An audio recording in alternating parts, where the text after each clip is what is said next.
What's going on, guys? This is Kaishiro. Welcome back. So for our video today, we're going to cover top 5 sleeper decks for World Championship 2023. So these are the decks that I think that is quite under the radar on or underrated, but I think these decks can make a good run or perform quite decent on the World Championship.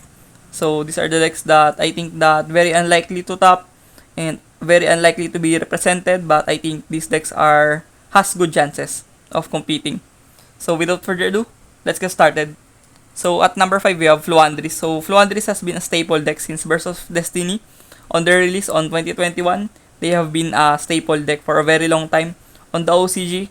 So I think Fluandris has enough power to compete. They have M-Pen to stun many decks on the format, and they also have Raiza to disrupt and destroy the boards of the opponent, and also Avian as well is a very good Omni-Negate monster. So the deck has a lot of kits and valuable tools to uh, compete on that world stage, and also Fluandris can also play many hand traps like Wailer and Ash Blossom. So yeah, they can incorporate many hand traps on the deck, and also I think hand trap decks are quite decent on that tournament because the format of World Championship is quite diverse, to be honest. You have things like Labyrinth, you have Branded, you have Dragon Link, you have Sword Soul, and there's a lot of good rogue options like Vanquish Soul and Fluandris as well, and Rika, and Runic Sprite for Hire. There's a lot of good options on the tournament, so I think having the capability or ability to play many hand traps on the deck is quite a plus on that regard, because you now have options to use to answer a lot of meta relevant decks on that tournament. So yeah, I think the problem of Luandris are the same as well. These hand traps as well. Veiler and Ash are very good on Fluandris. And also Droll and Lockbird on post side deck 2 and 3. I think Fluandris will suffer against Droll and Lockbird. That's just the problem of Fluandris. I think they are very prone to a lot of hand traps on this occasion, as well as infinite impermanence will definitely make main deck representation as well on many players deck list on that tournament. So yeah, Fluandris may be a little bit problematic in terms of playing around hand traps, but yeah, I think Fluandris is a decent pickup here for this tournament. So at number 5 on our sleeper list, we have Fluandris. Moving towards the number 4, we have Rika. So Jessica on TCG proved how Rika can be a very good deck on the tournament, because Rika is quite full power, to be honest, full power on that tournament. There's no hits for the Rika. We can say that Prosperity is at 1, but that's just that. So Rika is basically full power for that event, and Rika Concon is very strong on that tournament as well. I think Rika can definitely snatch victories for many players who are not prepared to deal against Rika, because Rika is a very pesky deck. It can create a very decent board, and it can also interrupt you to the bones. So I think Rika is quite a shout out here on this sleeper deck list. I think Rika is a nice option as well to play on that tournament. So yeah, at number 4 we have Rika. Moving towards the number 3, we have Trap Tricks. So I have put this deck because of the versatility of Trap Tricks. You can play Trap Tricks on a very mid-range manner. You can play Imperm and those Veiler and Ash Blossom on the main deck to make it a mid-range deck. And you can also play powerful trap cards on the main deck like Torrential Tribute and also Evenly Match, that is very strong against Labyrinth. So yeah, I think Trap Tricks has that good upside of being a versatile deck that you can be mid-range and you can be control, and you have the ability to play powerful trap cards. That is a very big bonus, especially if players will not incorporate their side deck for back row removals for that tournament.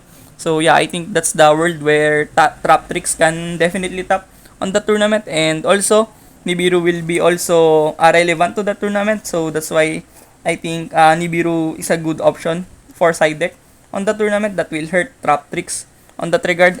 But we must also consider that Maxi is not available for the World Tournament. So Maxi is not available, and so is Trap Tricks will definitely shine if Maxi is not on the format, I think Traptrix can really freely summon their monsters and create a very desired board for their archetype. So yeah, I think Traptrix is a solid option here. At number 3, we have Traptrix. Moving towards the second spot, we have Vanquish Shoal. So Vanquish Shoal immediately made an impact towards the release of Vanquish Shoal on Wild Survivors on the OCG and the TCG. The best criteria or factor on playing Vanquish Shoal for me is their ability to play hand traps like Ash Blossom and Ghost Bell, while also having the upside of gaining additional effects for the Vanquish Shoal, because they can use the Ghost Bell as Earth Reveal and Ash as Fire Reveal towards their archetype. So yeah, they get additional value for playing these already good hand traps on that format. You have Ash Blossom and Ghost Bell to answer Labyrinth and Branded and Dragon Link. So yeah, Vanquish Shoal can really incorporate these hand traps on their main deck. On top of that, and they can also play cards like There Can Be Only One that can really stun decks on the format like Dragon Link. So yeah, I think this is a good option as well, a good sleeper deck.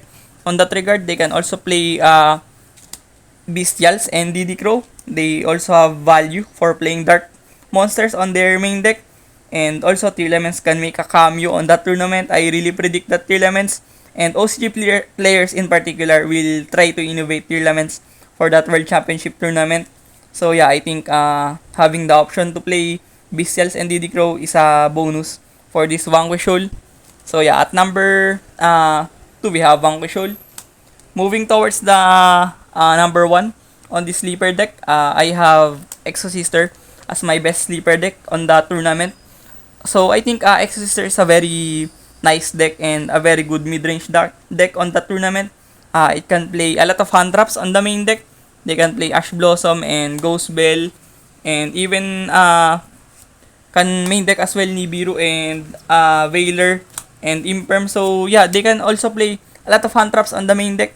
So it is a very good feature for the Exorcist that the deck has a spacious slots for playing a lot of hand traps on the tournament. And also, the problem of Exorcist are the hand traps as well, like Imperm and Veiler, because Imperm and Veiler on what they call this Mecha Elise will definitely stun them, and also Ash Blossom on Marta is very detrimental.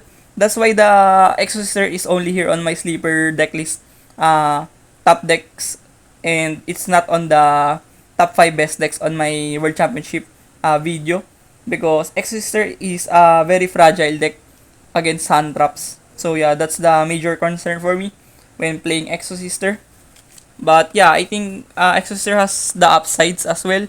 Like Red Reboot is not on the format. So yeah, I think Eternia and Vadis will resolve perfectly on that tournament. So yeah, that's the good side of playing Exorcist here.